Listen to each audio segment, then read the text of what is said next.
혹시 그 들리지 않는 소리가 들리시나요? 아니요. 유튜브에서 박수를 엄청 치고 계신 것 같은데. 그러시구나. 예. 이야기를 좀 이렇게 좀 가볍게 좀 풀어보고 싶어서 얘기를 좀 했고요. 네. 이제는 좀 편한 분위기 속에서 이런저런 얘기를 좀 나눠보겠습니다. 이제 마지막쯤에 그런 얘기를 좀 해주셨어요. 한복을 이용해서 체험하시는 분들도 우리 무역 문화에 큰 기대를 기여를 하시는 분들이다. 어떻게 작가님은 한복을 좀 좋아하시나요? 네, 뭐 그럭저럭 좋아하는 네. 편입니다. 네. 우리나라 무역 문화의 세계화, 국제화, 대중화에 기여하고 계십니다. 네, 작가님은 이제 전설, 로봇, 인공지능 등 이렇게 다양한 분야 혹은 이게 이런 것들이 섞여 있는 것들을 집필을 많이 해주셨는데요. 이 무형유산 분야도 역시 일반 대중들에게 과학이 대중들한테 다가가는데 좀 쉽지 않은 측면이 좀 있지 않습니까? 뭐 무형유산 분야도 그런 측면이 좀 있는데 그런 무형유산이 어떤 대중성을 가지고 또 많은 이야기가 회자되고 또 많은 분들이 이렇게 즐길 수 있는 방법 등에 대해서 뭐 국립무형유산원, 아태 무형유산센터가 고민 중에 있습니다. 그리고 많은 기여도 하고 있는데 어떤 그 방안 혹시 아니면 아이디어 혹은 제가 오늘 강의를 통해서 작가님에 대해서 느낀 것은 과학자면 대단히 그 사실 중심이신데 사실을 깨는 상상력이 오히려 문화예술 분야에 있는 분들보다 훨씬 높은 수준인 것 같습니다. 혹시 그런 방안이나 아이디어가 있으면 좀 말씀 부탁드려도 될까요? 네, 사실 오늘 제가 강연 드린 내용하고는 별 크게 상관없는 내용인데 제가 오다가 생각이 나가지고 이 말씀, 이거 정말 그런데 싶어가지고 여러분 드리고 싶은 얘기 한 가지가 있는데 본론은 뭐냐면 어린이나 청소년들이 어렸을 때 이런 거를 좀 쉽게 어린이나 청소년들이 어렵게 접할 수는 없잖아요. 어린이나 청소년들이 한문 단어, 어려운 단어 다 알아가지고 막 쉽게 접할 수는 없잖아요. 근데 어떻게 우리가 잘 개발해가지고 어린이나 청소년들에게 어릴 때부터 뭔가 좀 이렇게 쉽게 접할 수 있는, 재밌게 접할 수 있는 그런 길을 이렇게 좀 만들어주면 어떨까라는 생각을 저는 좀 많이 했어요.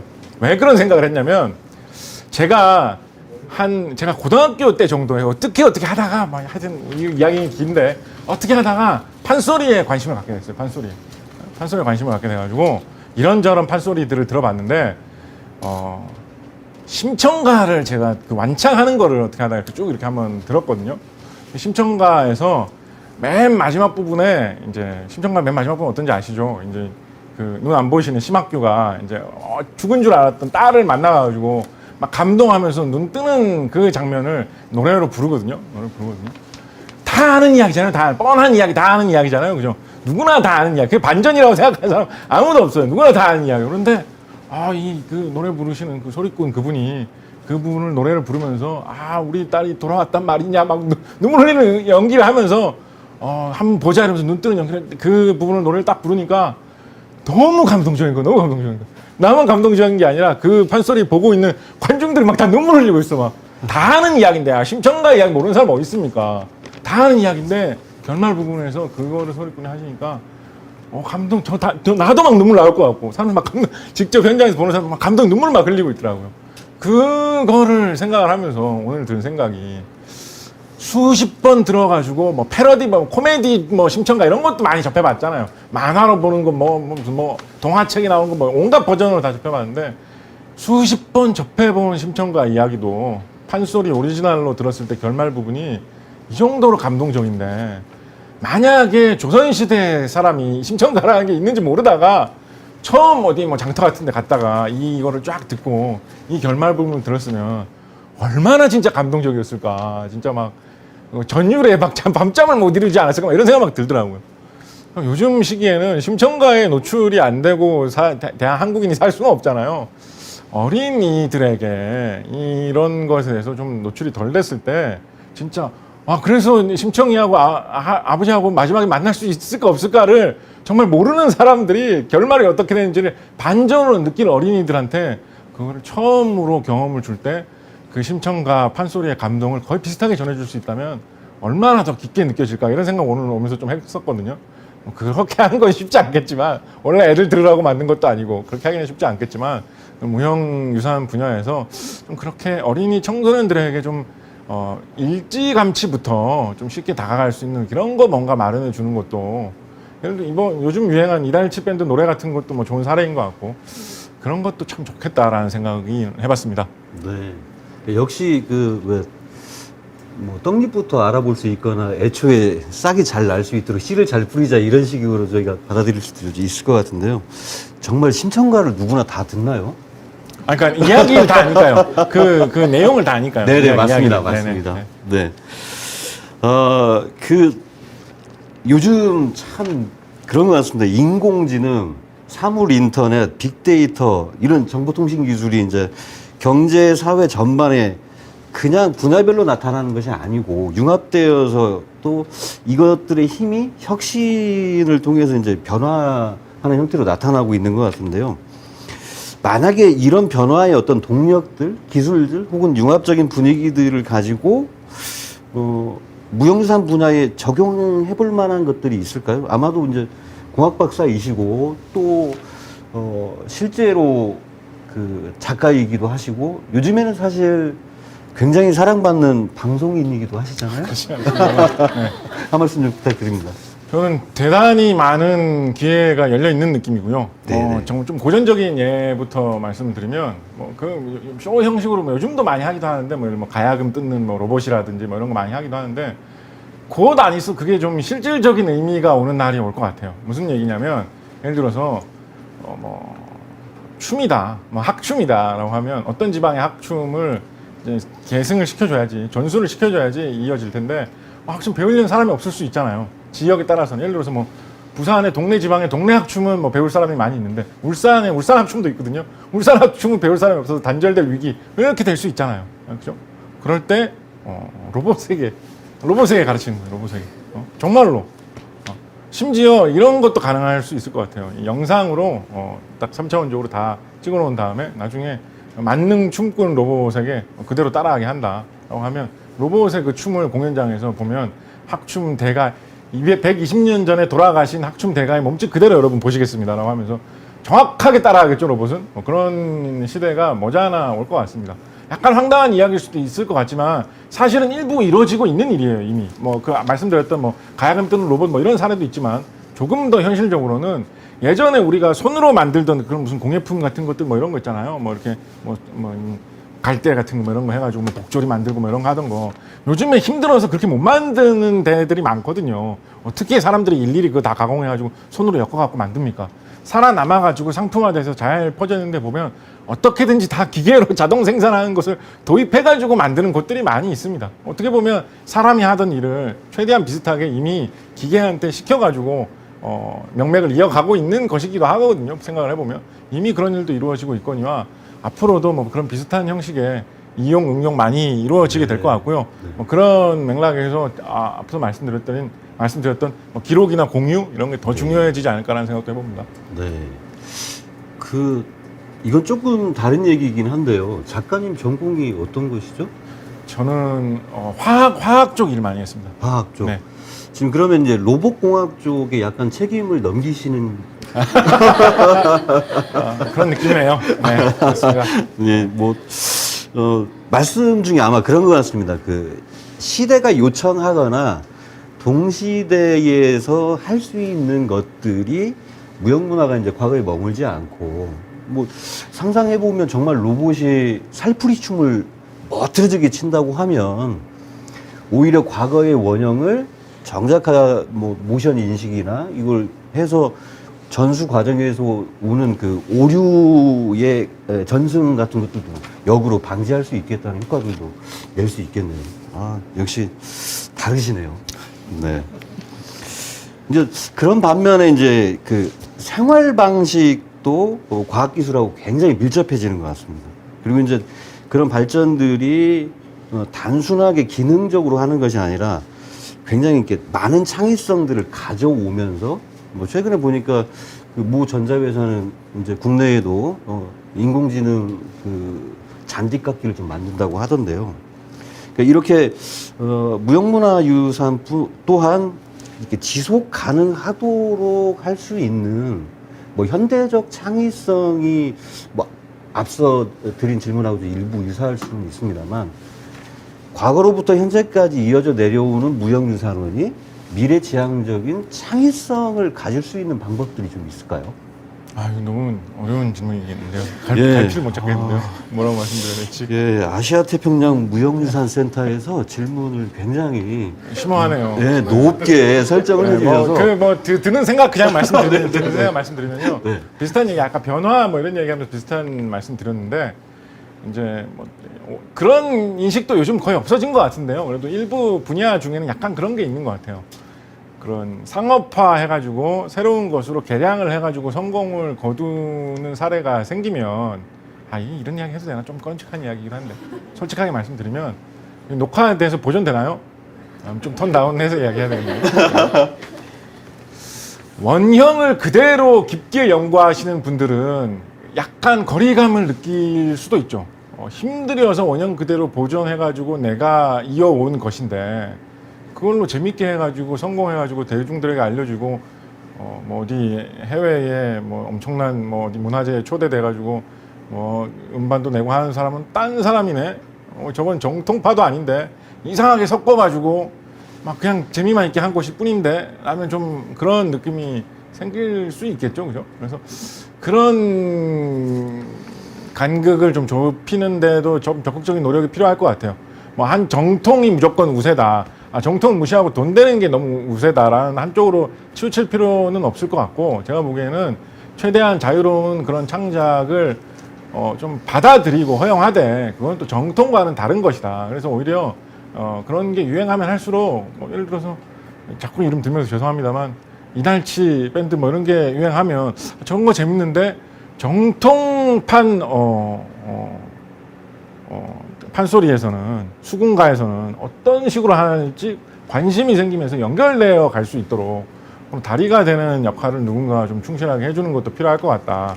한편으로는 그런 정통파에 충실하신 분들은 새로운 다양한 창작을 약간 넓은 마음으로 이해를 해주시고 반면에 또 새롭게 창작을 자유롭게 해나가시는 분들은 내가 여기서 아이디어를 얻어왔다. 뭐 이런 식으로 해가지고 나는 발전시켰다라는 것을 좀 더 이렇게 잘 드러내서 좀 돈독한 관계를 유지해 가면서 그런 과실이, 조명이 분배될 수 있도록 좀 생각을 하는 것도 필요하지 않을까 생각합니다. 네. 그 무형문화유산이 원래 원형 그대로 유지되고 보존되는 것은 그대로 유지를 하되 한편으로 이 시대가 요청하거나 대중성 혹은 상업적으로 활용될 수 있도록 좀 이렇게 많이 열어주실 필요가 있다. 그래야 지금에 맞는 변화가 가능하다. 이렇게 저희가 이해해도 될까요? 네. 그러면 요건 좀 무거운 얘기를 해주셔가지고 네. 뭐 괴물이나 도깨비 얘기를 강의 중에 좀 해주셨으니까 네. 도깨비 왼쪽 다리가 약한 이유가 뭔가요? 오른쪽 다리가 강하기 때문 아닐까요? 오른쪽 다리가 강하기 때문이겠죠. 예, 이 우문에 현답을 내주셔서 감사합니다. 예. 아마도 이제 여러 가지 특히 뭐 우리나라의 괴물 그리고 또 로맨스와 관련된 이야기들도 좀 많이 해주셨는데 이렇게 작품들을 통해서 우리나라의 그런 그 무형자산들 혹은 무형문화들이 이제 작품 속에 녹아지고 이것이 작품화되고 혹은 바깥으로 뭐 제가 알기로는 작품으로 발표되지도 않았는데 그게 이제 TV에 그 극화된 사례도 좀 있던데 그런 어떤 그 경험들을 공유해 주실 만한 게 있으시면 좀 얘기를 해 주시면 어떨까요? 어떤 거를 공유해 드릴 수가 있을까요? 제가 별로 자랑스러운 과거가 별로 없어가지고 그러면 부끄럽게 자랑을 해 주시죠. 네. 제가 내서 좀 반응이 좋았던 책 중에 네. 한국 괴물백과라는 책이 있습니다. 한국 괴물백과라는 책이 있는데 어떤 이야기를 하면 좋을까요? 이상한 이야기로 해드릴게요. 그냥 별로 잘 안 드리는 이야기로 해드릴게요. 한국 괴물백과가 제가 지금도 인터넷에 다 내용 다 공개되어 있습니다. 사파나 뭐 이런 것들은 제가 한 게 아니기 때문에 그 책대로 나와 있지는 않은데 인터넷에 그 글 내용은 전부 다 그냥 공개돼 있어요. 여러분 다 그냥 지금 당장 보실 수 있어요. 전체 내용을 전부 다. 예, 한 12년 전부터 이제 그렇게 정리를 제가 하고 있는 건데, 하고 업데이트하고 쭉 업데이트를 한 거죠. 제가 처음 그거를 정리해가지고, 이렇게 인터넷에 여러분들 보십시오라고 하고 나서 1년이 채 안 돼가지고, 한 출판사에서 연락이 왔어요. 출판사의 편집자 한 분께서 너무 좋고 재밌는 자료인 것 같다고. 이거를 제가 책으로 내고 싶다고. 우리 출판사와 같이 이걸 출판해보지 않겠냐고. 좋은 생각인 것 같다고. 보람찬 일인 것 같다고. 해보자고 했는데, 얼마 안 돼서, 한 달 정도 지나가지고 그분이 저한테 다시 연락을 주셨어요. 정말 해보고 싶었는데, 저희 출판사의 윗분들께서, 야, 우리나라에 책 사보는 사람들 중에 한국 괴물 이런 거에 관심 있는 사람 몇 명이나 되겠냐. 되게 특이한 거 좋아하는 그런 애들 몇 명 사볼 거고, 뭐 공포영화 팬들 뭐 이런 영화 중에 한 몇 명 사볼 거고, 다 합해서 뭐 10권이나 팔리겠냐? 100권 팔리겠냐? 이런 거 안 된다. 이런 거에 어떻게 우리가 모험을 거냐.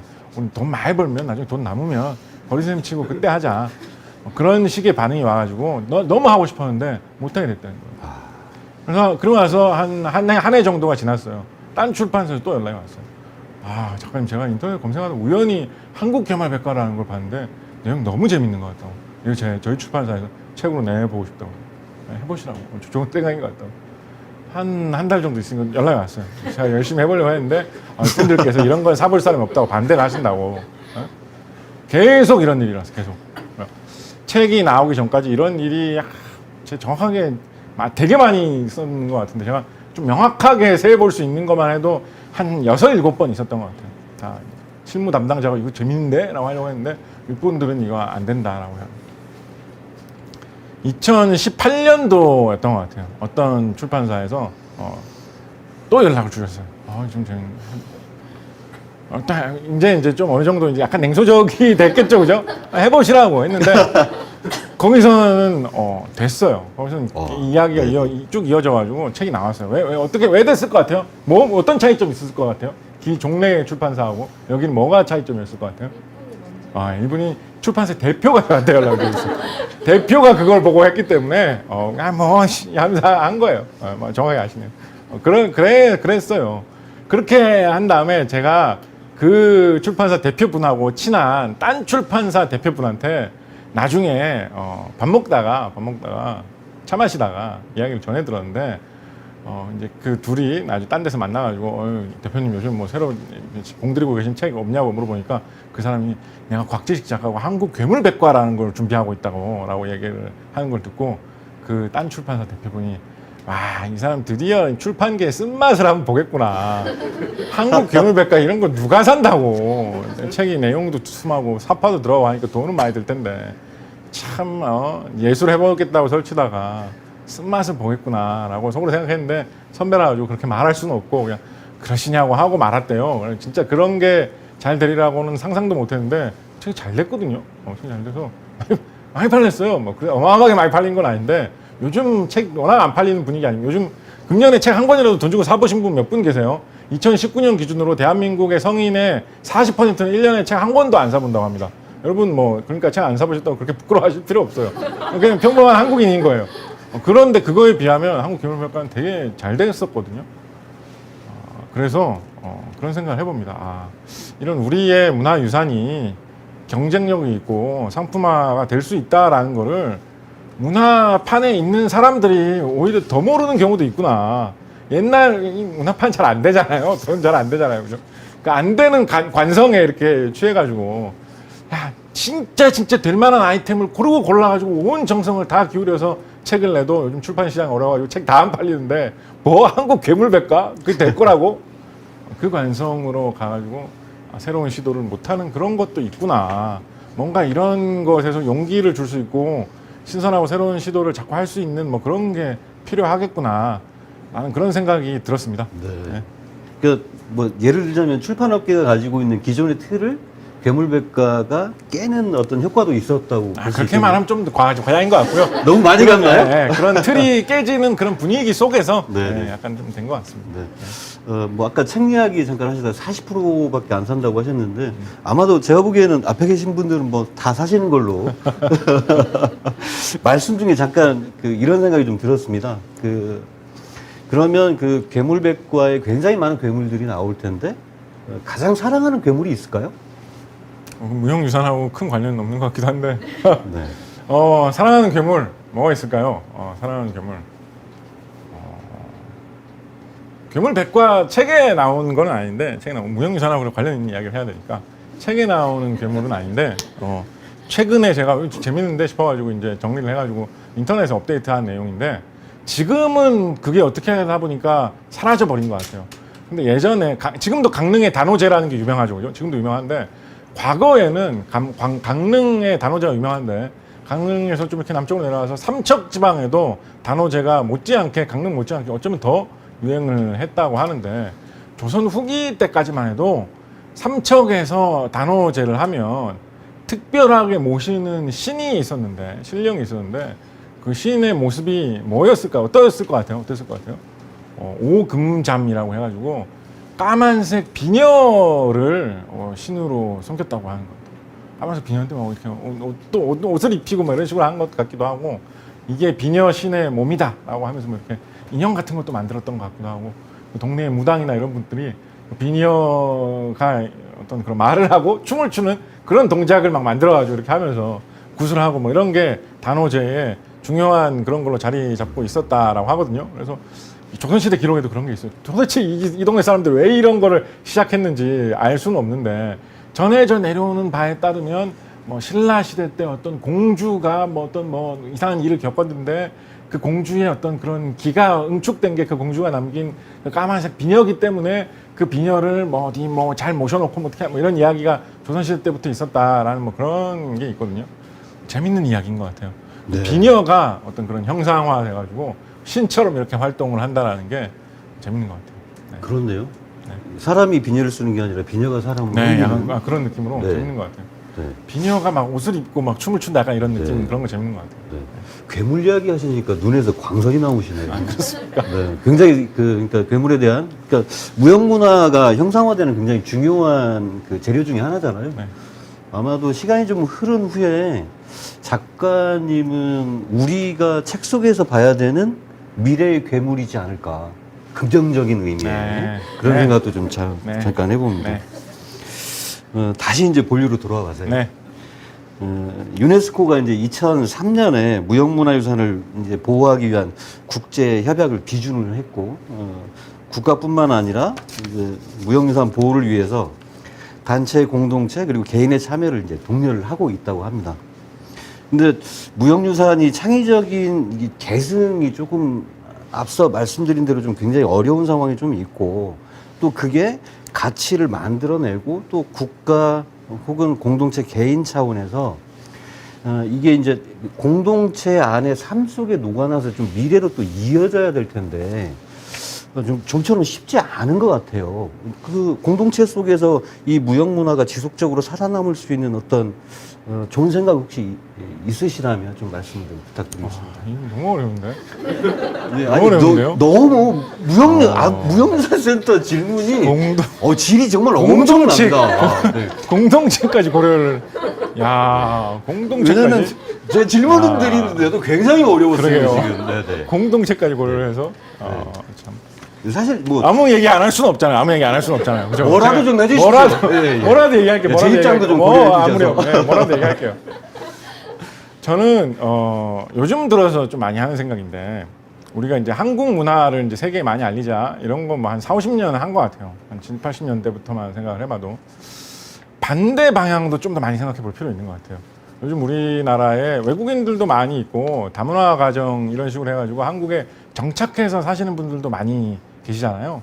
그래서 그런 나라의 문화는 어떤 것이 있는지 전통 문화는 좀 어떤 색채가 있는지 좀 더 우리가 적극적으로 많이 알려고 할 필요도 있을 것 같아요. 그러니까 뭐 제가 좋아하는 그런 쪽 분야의 이야기로 말씀드리면 이제 우리 이런 뭐 신화를 소재로 어떻게 해가지고 뭐 소설을 쓰고 뭐 게임 시나리오를 만들고 하는 사람들은 이제 한국 신화 뭐 한국의 옛날 이야기 이런 걸 가져온 다음에 제일 많이 알려져 있는 게 그리스 로마 신화나 북유럽 신화 뭐 이런 게 많이 알려져 있으니까 그거하고 어떻게 비슷하게 분위기를 맞추는 방식으로 이야기를 꾸며 나간단 말이에요. 예를 들어서 우리나라 남해안 지역이나 영남 지방 아니면 제주도 같은 데는 영등할미, 뭐 영등할머니 이런 식으로 해가지고 이제 농사철 되기 전에 뭐 구슬하는 그런 게 있는데 그게 이제 뭐 바람을 잘 불게 해줘가지고 날씨를 좋게 해주는 그런 여신이 있어가지고 그걸만 한다 뭐 이런 게 있거든요.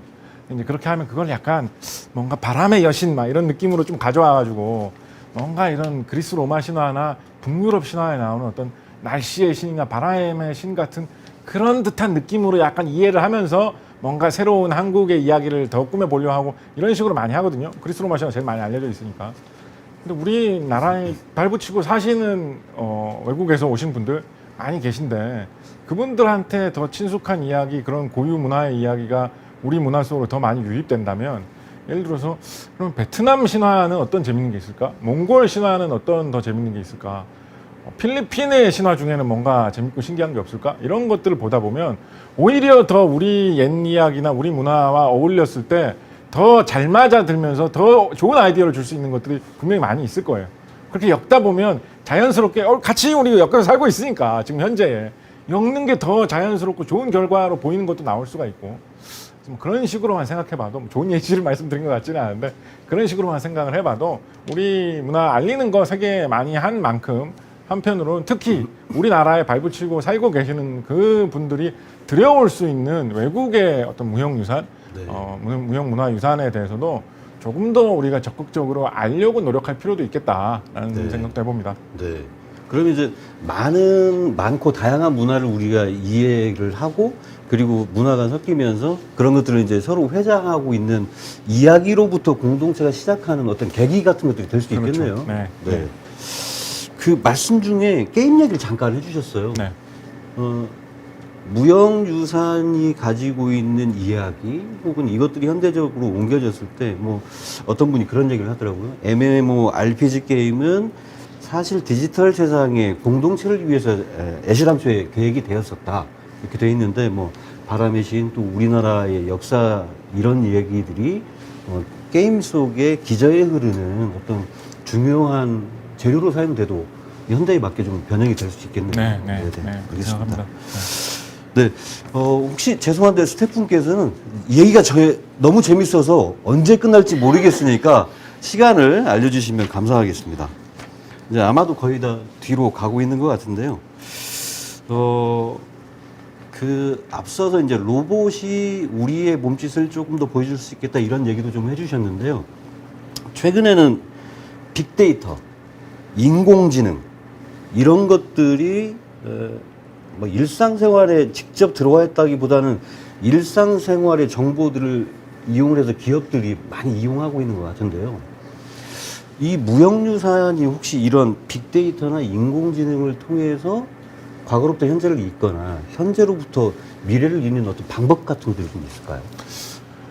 저는 제가 되게 관심 많이 갖고 있는 분야고요. 예, 하나 건졌네요. 네. 네. 제가 약간 그런 쪽으로 직접 연구하고 싶은 그런 욕심도 좀 있는 분야긴 한데, 네. 그런 전통 문화 유산에 인공지능 기술을 더해가지고 네.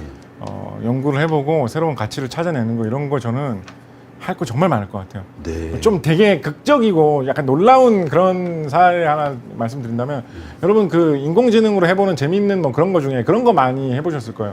내 목소리로 뭔가 이렇게 말을 하면 그 목소리를 그대로 변환을 해가지고 뭐 내가 하는 말 그대로 뭐 딴 뭐 연예인 목소리처럼 바꿔가지고 뭐 이렇게 해준다든지, 그 목소리로 뭐 노래처럼 이렇게 만들어가지고 해준다든지, 그런 식으로 변형하는 인공지능 프로 요즘 뭐 그냥 휴대전화로도 할 수 있는 수준이잖아요, 그죠? 그런데 그런 정도로 그렇게 말 소리를 바꿔주는 딴 틀이 되는 걸로 바꿔주는 그 기술을 정말 좀 많이 더 발전시키는 거예요. 그렇게 해가지고 아까 뭐 그 이야기 했으니까 이걸로 설명드릴게요. 판소리를 다 집어넣는 거예요. 판소리를 집어넣는 거예요. 그래서 재미삼아 하는 걸로는 그렇게 해가지고 이제 하고 나면 내가 무슨 말을 하든지 간에 그걸 판소리처럼 바꿔주는 그런 앱도 만들 수 있겠죠. 그래가지고 목마른데 물 먹고 하자 뭐 이런 것도, 목이 마르구나 뭐 물이나 한 잔 먹어보자 뭐 이러면서 할 수 있겠죠. 그죠? 그렇게 할 수 있겠죠. 자, 그런데 거기 이제 재미로 하는 거죠. 거기까지는. 한 발 더 나와가지고 이런 생각 해볼 수 있어요. 우리나라 판소리 12마당 중에 지금까지 다 남아있는 게 일부밖에 없죠. 뭐 병광세 타령 뭐 이런 거 좀 멸실됐다라고 하잖아요, 그죠? 그거를 한번 살려보는 거예요, 살려보는 거예요.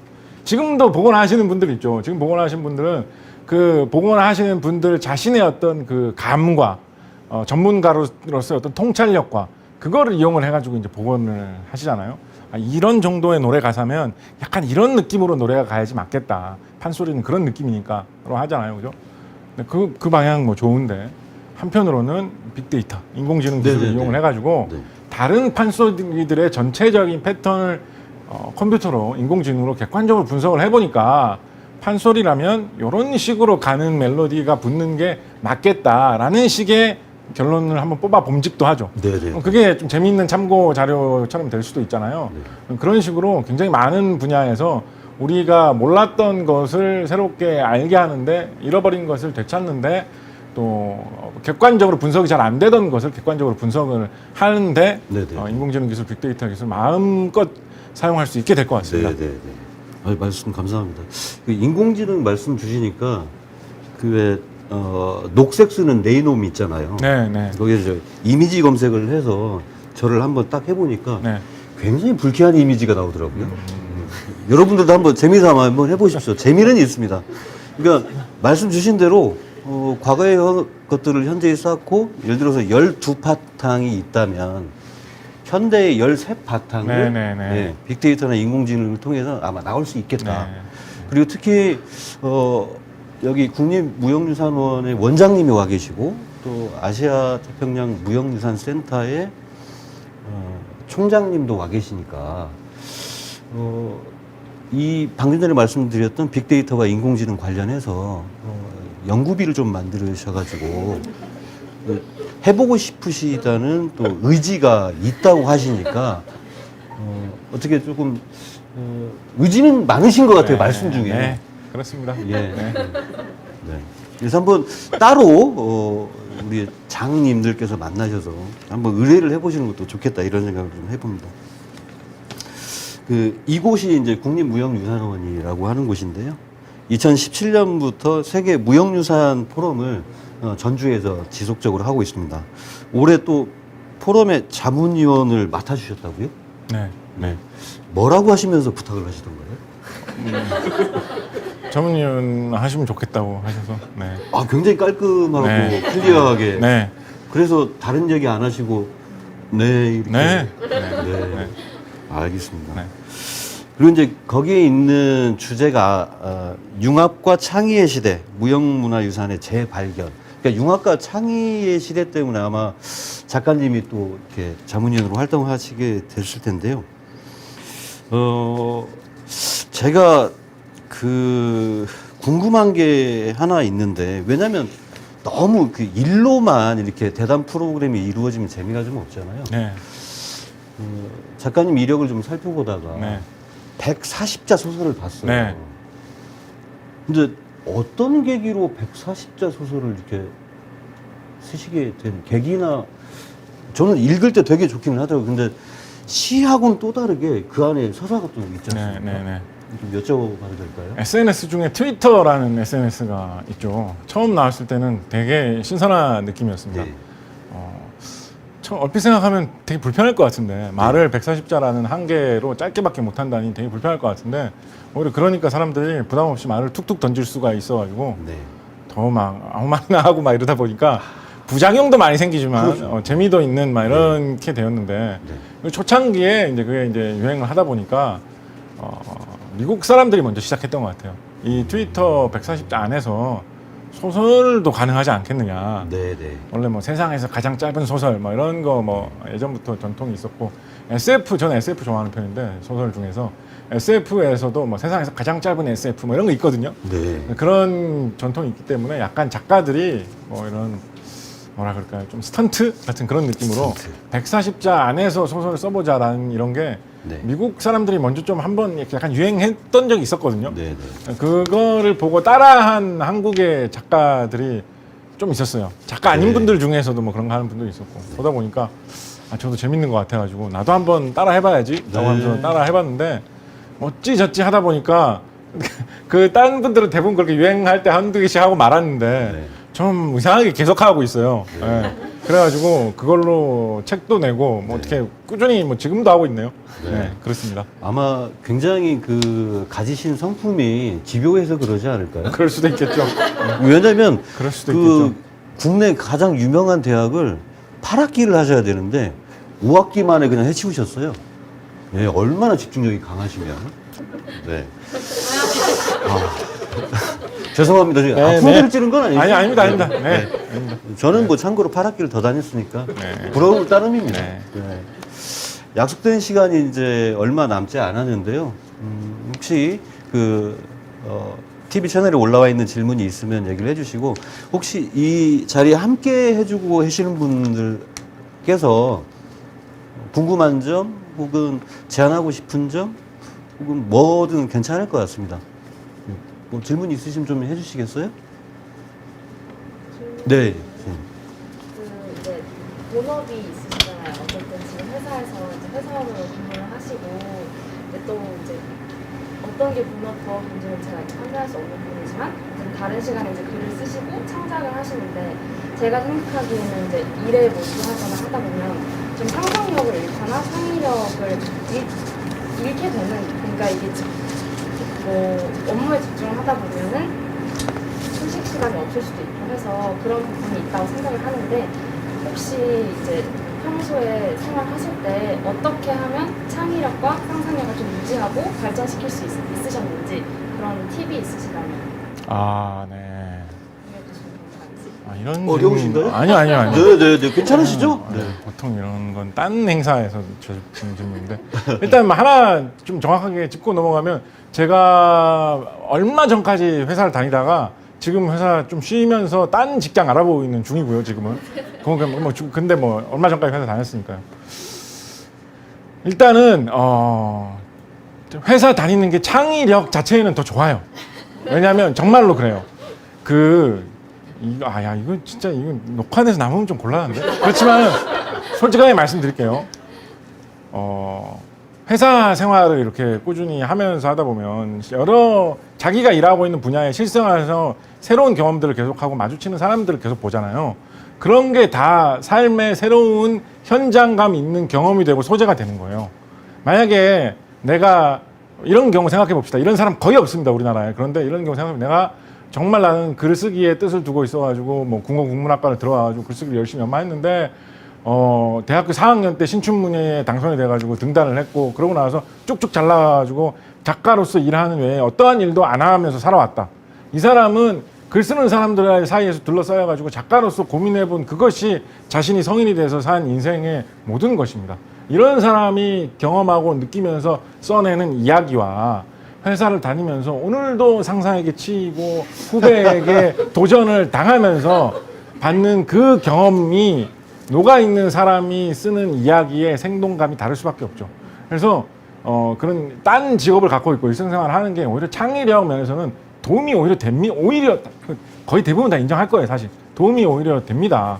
회사 다니다 보면 저런 인간이 세상에 있네. 그런 이야기 얼마나 가끔 겪지 않습니까? 그죠? 그대로 소재되는 거예요. 희한한 인간을 다루는 거 소재되는 거예요. 그래서 창의력에는 도움이 돼요. 근데 이제 말씀하신 그거는 문제가 될 수가 있죠. 창의력에는 도움이 되는데 회사 일 때문에 너무 피곤해가지고 시간이 안 난다거나 힘이 없어서 딴 일을 할 수 없다. 그런 일은 사실 충분히 생길 수가 있는 것 같아요. 그거는 생길 수가 있는데, 제 경험을 말씀드리면 어떤 게 해결책인지 모르겠어요. 제 경험 말씀드리면 두 가지인데, 첫째는 몸이 좀 힘들고 육체적으로 시간이 안 나도 정신적으로 크게 스트레스 받는 일이 없으면 글 쓰는 시간 정도는 내기 어렵지 않아요. 글 쓰는 게 그렇게 힘들지 않아요, 여러분. 생각해보면 글 쓰는 거 솔직히 뭐 무슨 큰 장비가 필요한 것도 아니고요. 뭐 컴퓨터만 있으면 쓸 수 있고, 뭐 휴대전화로도 요즘 쓰시는 분들 많고, 정안 되면 종이만 하고 연필만 있어도 쓸 수 있는 거지 않습니까? 무슨 뭐 사진, 내가 취미가 사진 찍는 거야 그러면 장비값 얼마나 많이 듭니까? 내 취미가 낚시야 이러면 하루 내가지고 낚시터까지 가야 되지 않습니까? 그죠? 글 쓰는 거는 짜투리 시간 틈을 내가지고 1시간, 2시간만 내도 할 수 있는 거거든요. 그래서 글 쓰는 게 쉽게 할 수 있는 일이고 그렇게 필요한 그런 일이 아니에요. 그래서 정신적으로만 스트레스가 많이 안 받으면 그렇게, 이것도 딱 뭐 등산 가는 게 취미인 사람, 뭐 무슨 뭐 요리하는 게 취미인 사람들이 시간을 내듯이 나는 글을 쓰는데 시간을 내 가지고 한다라고 하면 잘 할 수 있는 거다. 그렇게 뭐 시간 조절이 어려운 게 오히려 아닌 게 글쓰기다라는 생각을 갖고 있습니다. 네. 네, 전형적인 수능 1등 학생이 얘기하시는 공부가 제일 쉬웠어요? 이런 생각이 언뜻 아니 쉽다는 이야기는 아니고요. 네, 네, 네, 쉽다는 맞습니다. 이야기는 아니고요. 네. 할 수 있다는 이야기죠. 맞습니다. 네. 그리고 참고로 얘기 드리겠습니다. 이거는 방금 전에 말씀 주신 글쓰기가 사실 짬을 내서도 가능하다는 것은 오늘 주간 주최처의 의견이 아니고 어디까지나 곽지식 작가님의 의견이라는 점 짚고 넘어갔습니다. 벌써 약속된 시간이 넘어가고 있는데요. 혹시 마지막으로 해주실 말씀이 있으시면 네. 좀 부탁드리겠습니다.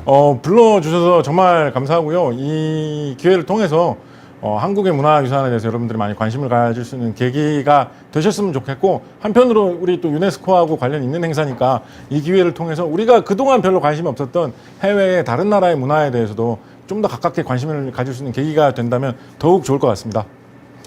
네, 그 총장님이 계시는데 총장님 말씀을 대신해 주신 것 같아요. 네, 여러분, 오늘 유머스럽고 또 우리 무형유산과 관련된 얘기, 또 과학과 철학 혹은 소설 작가, 에세이 작가로서의 다양한 모습들을 좀 보여주셨습니다. 곽재식 작가님께 박수 한번 부탁드리겠습니다. 감사합니다. 네, 올해 9월에 있는 세계 무형문화유산 포럼 기대해 주시고요. 좀 더 의미 있고 훨씬 재미있는 시간으로 다가오게 될 것 같습니다. 저희는 여기서 인사드리겠습니다. 감사합니다.